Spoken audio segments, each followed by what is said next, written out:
God. Welcome to the Second Chance Ministry Center. We're turning to Acts chapter 4, verse 31 to 33.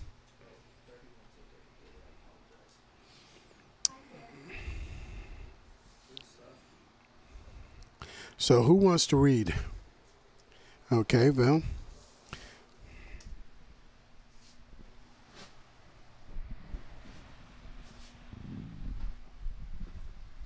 Is everybody ready?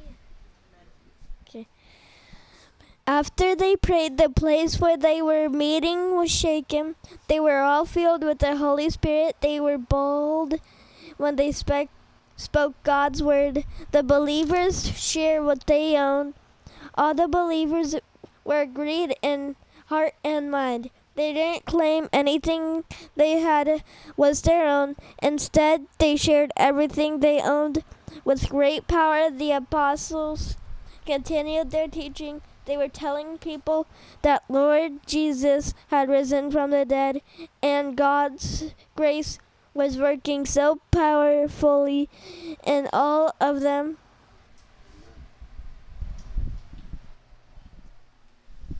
Amen. So, the message today is called Plugging into His Power.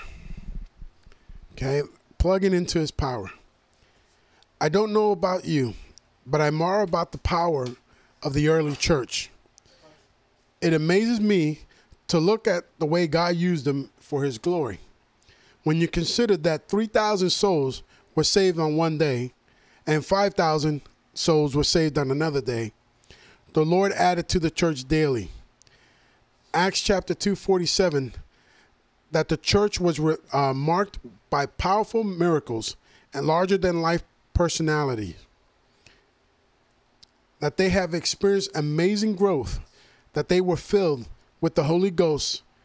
It lets us to know that there was something different about the early church. Amen. Most believers long for the same kind of power today. I think that's what we're looking for. We know that we do not have what they had, but we want it. We know that we must have the same kind of power if we're going to be effective in reaching our world the way they reached their world.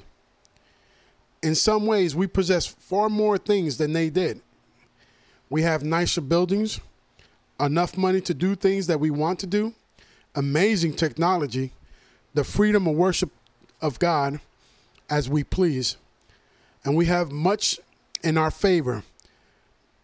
We lack the one thing that made the early church a mighty weapon in the hands of God. We lack the power of God.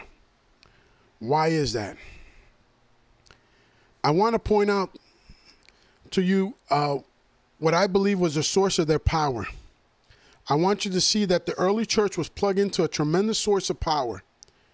I believe that the source of power that they found is exactly what we need in our day.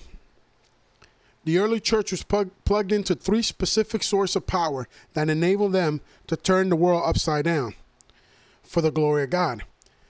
The power that rests in the early church is available to the modern church. We merely need to plug into the same source of power that they used in those days. Now let's think about that.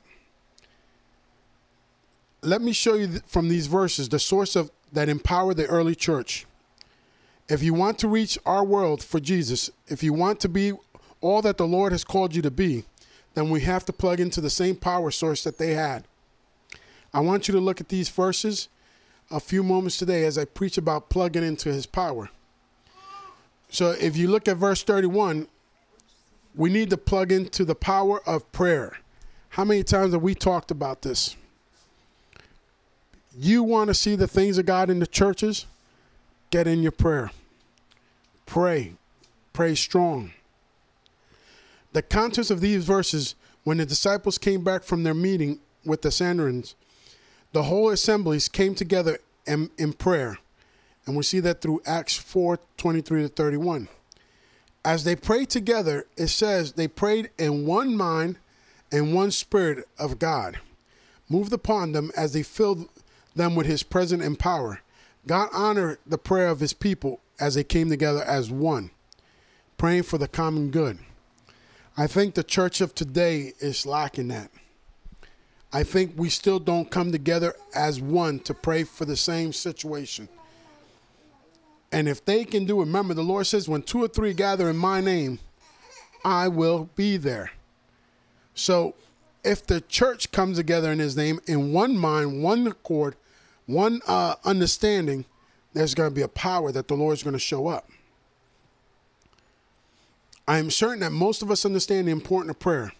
And I hope that each of us takes time of our daily prayer for our family, our community, our church, and ourselves. Probably nothing we do in our Christian walk is more important as prayer. Prayer is the secret power of God. So the first point, we have been given great promise in prayer. Matthew chapter 7, verse 7 and 8. We can turn there. Someone can turn to Jeremiah 33:3. Okay. Someone can turn to John 14:13 to 14. So let's go to Matthew chapter 7, verse 7 and 8. Who has that? Matthew chapter 7, verse 7 and 8. Anyone? I'm going to read it. And we should know this. It says, ask as if it's given to you. Seek and you shall find. Knock and it will be open to you. For everyone who receives and all who searches finds. And the one who knocks, the door will be open. For everyone who asks receives, and he who seeks finds, and to him who knocks, it will be open. So that's a promise that we have in our prayers. Jeremiah 33:3. Josh.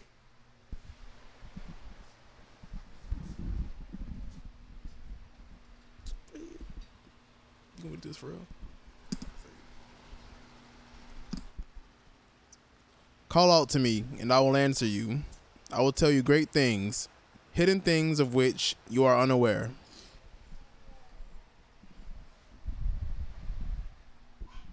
I love that. He says, if you call on to me, I will answer you. So when you guys pray, do you understand that he's going to answer your prayer if you're doing it in his will? Sometimes our prayer don't get answered because we're praying with the wrong motives. We're praying for our own intentions. We're praying for things that don't line up with the things of God. And then we get mad at God and say, God, but your word says, well, you're praying things that don't line up with me. That I told you no. That I told you that can't go. That can't happen. And we get upset with God when God don't answer. But here he says, call to me and I will answer you. I will show you great and mighty things which you do not know. So there's things in our lives that we're trying to figure out. God's going to show you. He's going to blow you away. He's going to show you things that no one knows yet. So get excited about that. John 14:13 to 14. Who has that? John 14:13 to 14. Anyone? Okay.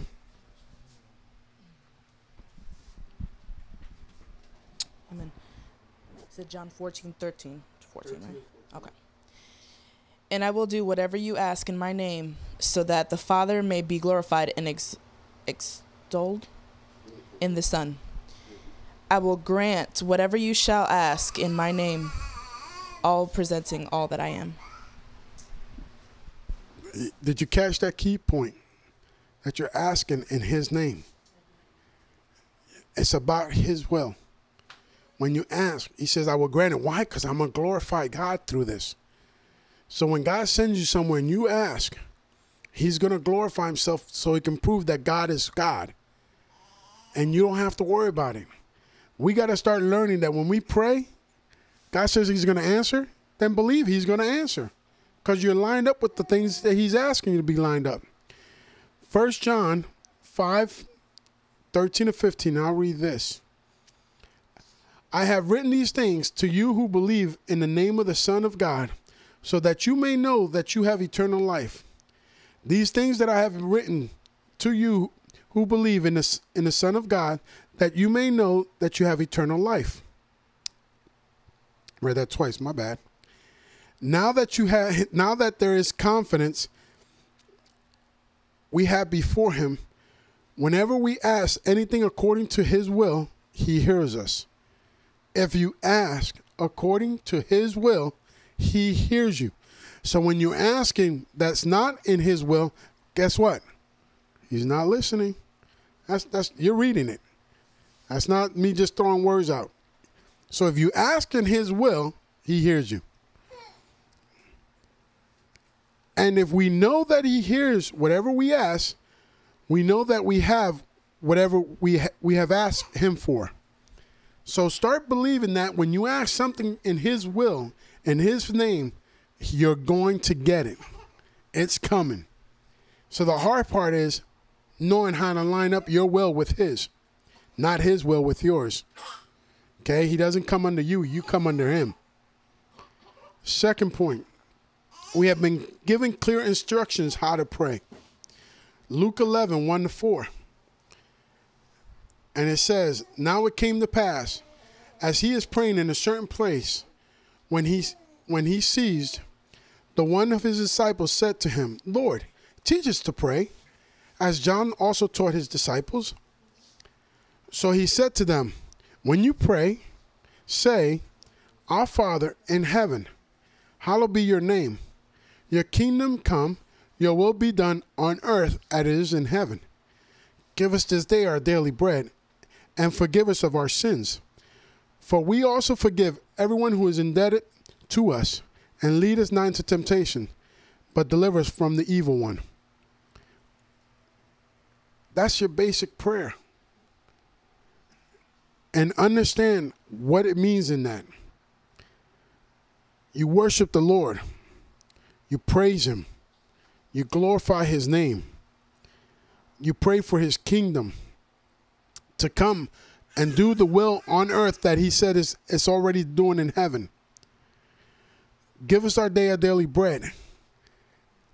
Your word, your life, he will sustain it. And forgive us our sins. So that means you got to repent from your sins. There's pastors out there who don't even teach on repentance because they don't want people to feel uncomfortable. I have heard sermons being preached, and it's a great motivational sermons. But guess what? They're just great motivational speakers. Like any other motivational speakers. We got to understand the Word of God and what it represents. We have been, third point, we have been commanded to pray.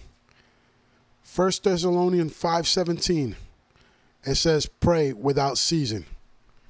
That means don't stop praying about it. Don't quit. Don't give up. Keep praying. Luke 18:1. It says, then he spoke a parable to them, and the man always ought to pray and not lose heart. I think too many believers pray for a little bit, don't see nothing happen, and they give up. They think maybe God ain't listening. God tells you don't lose heart, because not every prayer is going to be answered in 5 seconds. Some might take a month. Some might take 2 months. Some might take 3 years. Some might take that 5 seconds. But don't lose heart. If God told you and you're doing it in his will, he will answer it. Ephesians 6:18 says, praying always with a prayer of supplication in the Spirit, being watchful to the end with all perseverance and supplications for the saints. The word supplication means the action of asking or begging for something earnestly and humbly. So when you pray with all the prayers of supplication, ask with expecting, ask with a hunger, begging, knowing that's going to happen. We do not pray. We do pray, but we do not often pray like the early church. We usually resort to prayer when we are shaken. Think about that. Usually you praise when you're going through your hardest time. You're being shaken. And if you read what we just read, they prayed to be shaken. We pray, but not fervently. We pray, but not specifically. We pray, but not in one accord. We pray, but not as a group. We are well taught in our theology and our organization, but we are illiterates in our school of prayer. If we would like to have the power of God resting on us in these days, we must learn to use the resources of prayer, not just as individuals locked away from one another, but in need to pray corporately. We need to pray as a group. We need to pray by praying. We need to pray by asking God for impossible and believing that he will send it to us. We learn to pray by resting in the word of God and praying it back to him in faith. This is the importance of knowing his word. Because he tells you, pray it back to him. Take the word and pray it back. Say, Lord, your word says this. Lord, your word says this, and I'm praying it back. And he just gets excited. And he blesses us because we understand his word the way it's supposed to be meant. The early church had the power of God on them because they prayed together. When they called, God heard their answers. We see that in Acts 4:31 and Acts 12:5. Acts 12:5 says, Peter was therefore kept in prison, but constant prayer was offered to God for him by the church. Does anyone remember what happened to Peter when the church kept praying for him? Yeah. An angel came and let him out. Okay? Why? Because the church came together.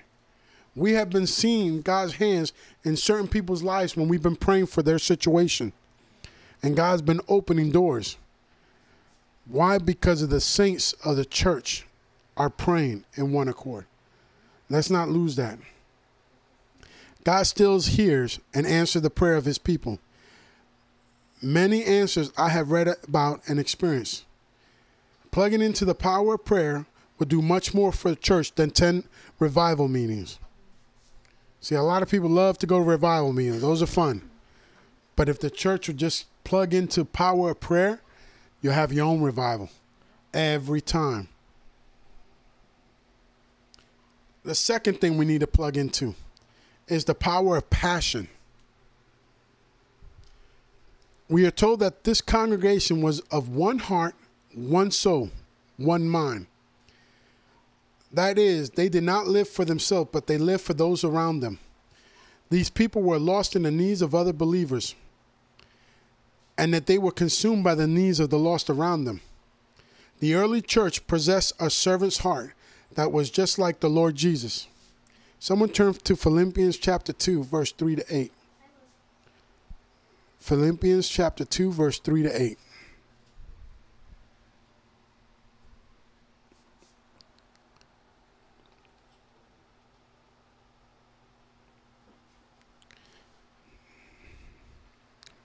Go ahead. You have it?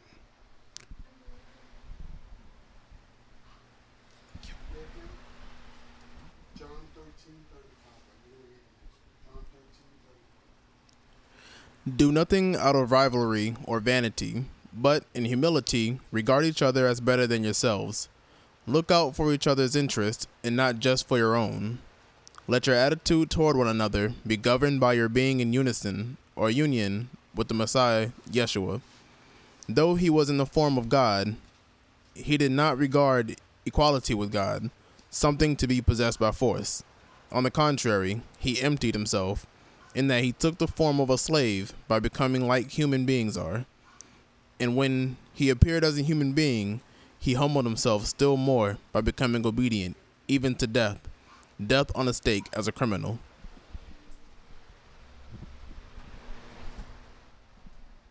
So here's a scripture that talks about take care of your brothers and sisters. Find out what the needs and let's help out.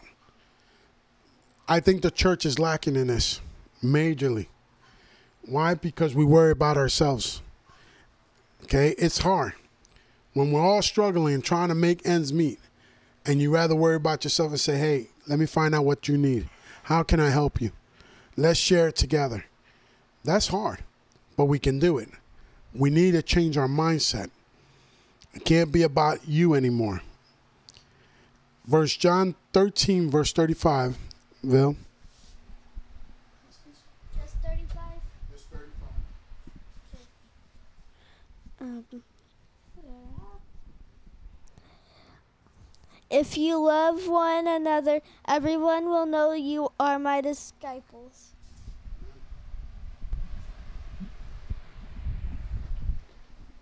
If you love one another. These people lived out their will of the Savior. While Jesus here was saying this, love one another so people will understand who you are, that you belong to me. Jesus said that his people will be known for their love they possess for other believers around them. He went on to tell us his will for the church. In verse 21, John 17:21 says that they all may be one as you, Father, are in me, and I am in you. That they also may be one in us, that the world may believe that you sent me. Okay? So Jesus is telling us that he wants us to be one together the way the Father is with Jesus. And if we're one with the Lord, we're one together, we're going to do greater things. We're going to move in a power that the church hasn't seen in years. I don't want to wait till you go on a mission trip to see the hands of God. Those are nice, but God can show you his hands here. Okay? You don't have to go to a revival meeting, okay, to see miracles happen. God wants to do it here. It's up to you. So when we love one another as we should, and when we walk in unity as we should, it will let the world around us know that we possess a faith that is real and truly belongs to God. No other testimony we give preaches so loudly and so clear as a love for one another. Okay, remember the world is about, doing it about you. It's about you. Don't worry about anything else. Where the church is, let's take care of you. Let's find out what you need. Let's be there for each other. That's the mindset of the church should be. We need to plug into his power of love. Not just love that talks. Not just love that says, I love you. We need to plug into the love that acts.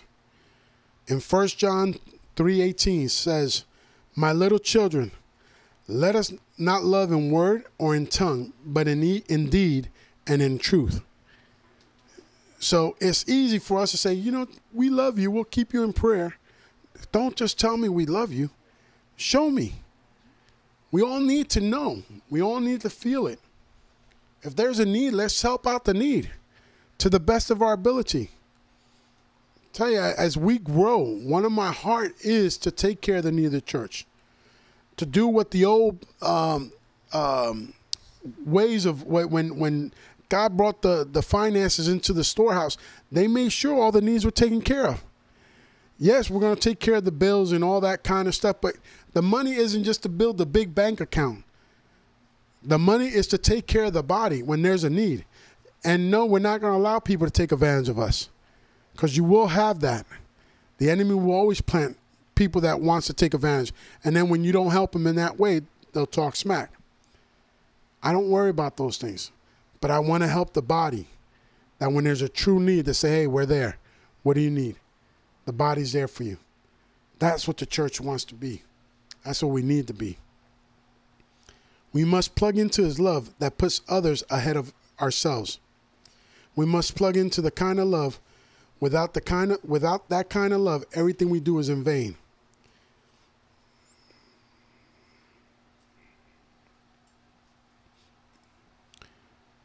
When you love like I should, I will forgive you for the times you hurt me. Ephesians 4:32. It says, when I love you as I should, I will seek your best interests ahead of my own. When I love you like I should, I will treat you like I should. Let's go to 1 Corinthians 13, verse 4 to 8. 1 Corinthians 14, verse 4 to 8. Who has it?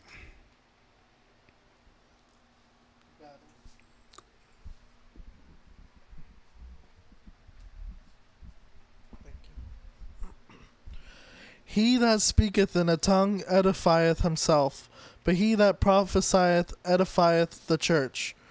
Now I would have you all speak with tongues, but rather that ye should prophesy. And greater is he that prophesieth than he that speaketh with tongues, except he interpret, that the church may receive edifying.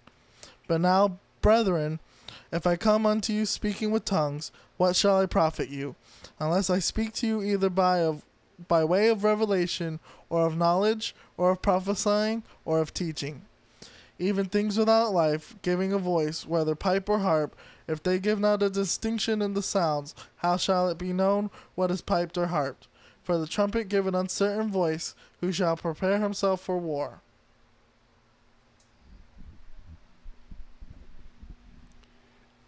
A revival of love in the church will produce among us the same kind of attitude and power that exists in the early church. Love makes us consider others. Love makes people more important than our possessions. Love enables Christians to put away their differences. The early church was made up of people from all over the world. Think about that. They were from different cultures, different backgrounds, and they lived in one accord. That means we can still do that today. Love produces a passion for the lost who lives around us. Love gives us a power. Without love, we lack the power of God. We need to be effective in this age. We need to plug into the power of a genuine and all-consuming passion for others. Now, I want you to think about that. They had all these different types of cultures, backgrounds, and they lived together in one accord. How could they do that? Anyone? Think about that. Everybody's coming from different race, background, mindsets. They came because of Jesus. Because of the power that Jesus possessed and the love. Guess what? They couldn't sin. They didn't want to sin. If you read that in Acts, they were in one accord. They wanted to do more for the things of God. When you get a city, a state, a nation, and one mindset to do the things that Jesus has called us to do, man, we'll live in unity. Everybody's trying to sign peace treaties to do this. If you're not doing it in one accord with Jesus, it's not going to happen. It's still going to cause contrast. It's going to cause arguments. People are going to still try to belittle each other. But when you love, you do it because you love Jesus. And sin cannot abound where Jesus is at. Think about that. These people went after God. Sin wasn't even an issue there. It was his love. His love cast out all fears. Fear comes from the enemy. So his enemy can't be in the midst of where the love is. So we got to remember that. The last thing we need to plug into is the power of proclamation. Proclamation. While the early church was marked by prayer and love, they were also marked by preaching the gospel, proclaiming the gospel. They were a people of preachings. They preached all over. Everybody preached. They didn't just have one pastor. Everybody wanted to preach the gospel because it saved them. They saw something special about this gospel. They carried a message of the gospel to the world that desperately needed that message. And verse 33 tells us that great power rested upon the apostles. They preached and they witnesses as the effective because God empowered their preaching as he blessed and proclamation of their gospel. The modern church must be marked by prayer, by love, but we also might be marked by preaching the gospel of grace all over the world. We have been given the greatest message the world has ever known. Someone turn to 1 Corinthians 15, 3-4. I need, who wants to do that, Mildred? 1 Corinthians chapter 15, 3-4. I need someone in Mark 16, verse 15. Okay. I need someone in Matthew 28, 19-20. I'll give you it.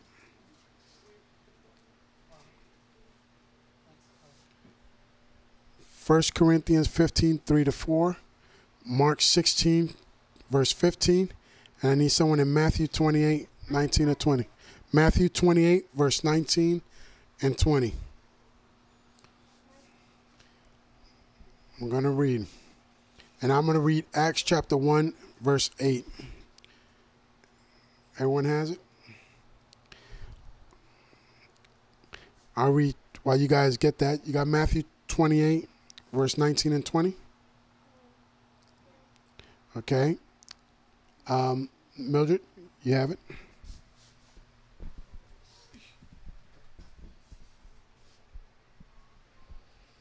For I have delivered unto you first of all that which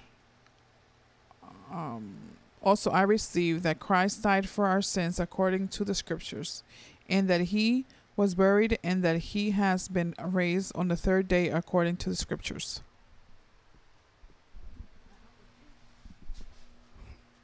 Guys, do you understand that the Lord that we served has died, was buried, and was raised again? We're not serving a dead God. We're serving a God that was risen. And I think that's the excitement we need to get back in preaching the gospel and letting people know, hey, the God I serve is alive, strong, and well today, and he loves you. We have been sent out to preach the message everywhere there are sinners. Mark 16, 15.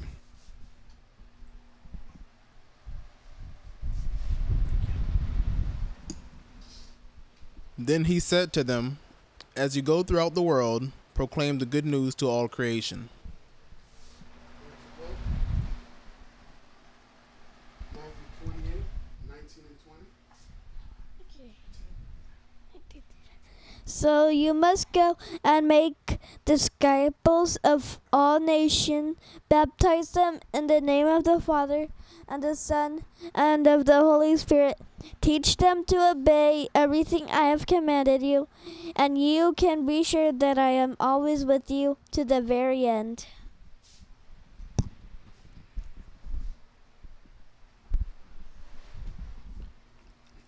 We are called to go out and make disciples. He didn't say go out and make Christians. He didn't say go out there and love one another and just be friends. He says go out and make disciples. Disciples are people who go and preaching the gospel. He says, teach them to observe everything I have commanded you, which is the word of God. Don't make them just feel good. Teach them truth. Teach them stuff that I have already taught you. And I am always with you to the end of age.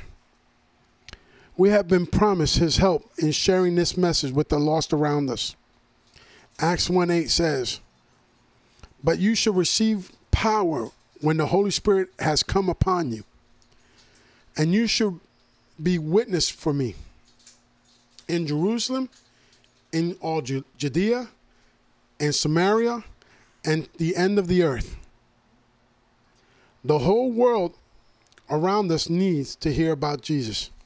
Every day, in every place, there are lost people who need to hear the message of salvation.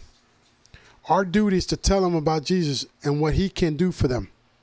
Saving them is God's business. If our message is to be empowered by like the early church, then we must understand a few things. We need to understand to proclaim the message because it's essential. We're closing. Romans 10, verse 13 to 17. And it says, "For whoever calls on the name of the Lord shall be saved." How then they call on him in whom they have not believed, and how they believe in him who they have not heard? And how shall they hear without a preacher?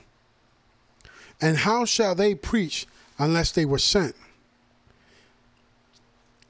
As it is written, "How beautiful are the feet of those who preach the gospel of peace, who brings glad tidings and good things." But they have not all obeyed the gospel. For Isaiah says, "Lord, who has believed our report?" So then faith comes by hearing, and hearing the word of God. The message must be preached or no one will be saved. A pastor can't do it by himself. The leaders can't do it by themselves. They need the body. The body is an important function to move. Okay? If you're thirsty and you have no hands, actually if you have no fingers, how are you going to grab the cup? Well, I can put my stubs together. What happens if you don't have no wrist? What happens if you have no elbows? If one part of the body is missing, it makes things a lot difficult to do what God has called you to do. Every part of the body is important. We can learn to function, because we see people right now who can function without a part of their body, but it's really hard. God don't want to make it hard for us. When God's people plug into prayer and a passion for others, we can also count on his empowerment, his message of salvation of our souls. To close, we have many advantages over our early churches, but they put us to shame in their accomplishments. Why? They stuck to the basic, and God blessed them, working through them in demonstration of divine power. That same power is available to us today. Like the early church, we need to return to the basic of Christianity. We need to plug into the power of prayer, the power of passion, and the power of proclamation. Doing that, we will allow us to shake the world for Jesus.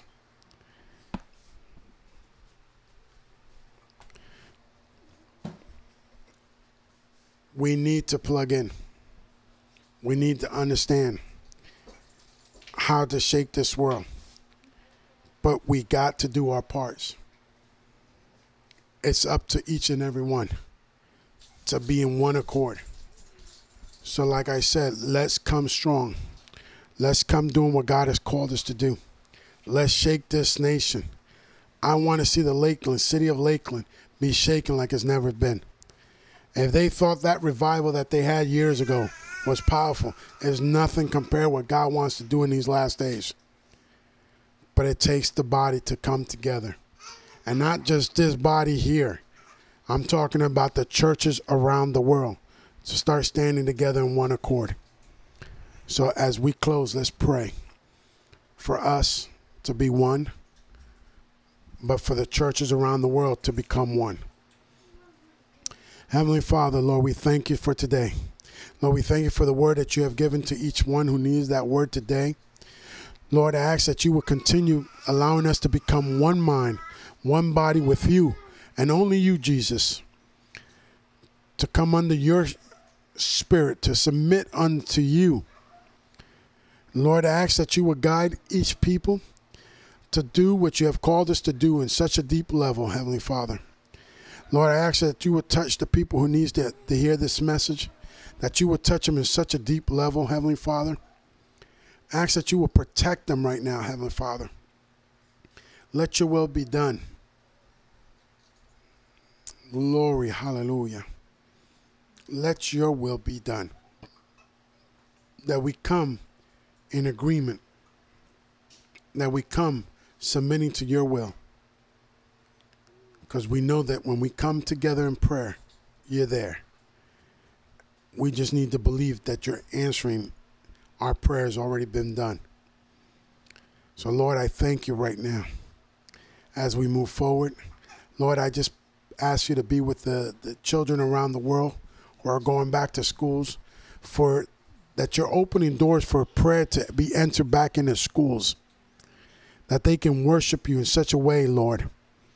Lord, and all this demonic activity that's trying to enter the schools, I command it to be shut in the name of Jesus. I command the doors to be shut on them. I break every hold, every lies, every demonic spirit in the name of Jesus.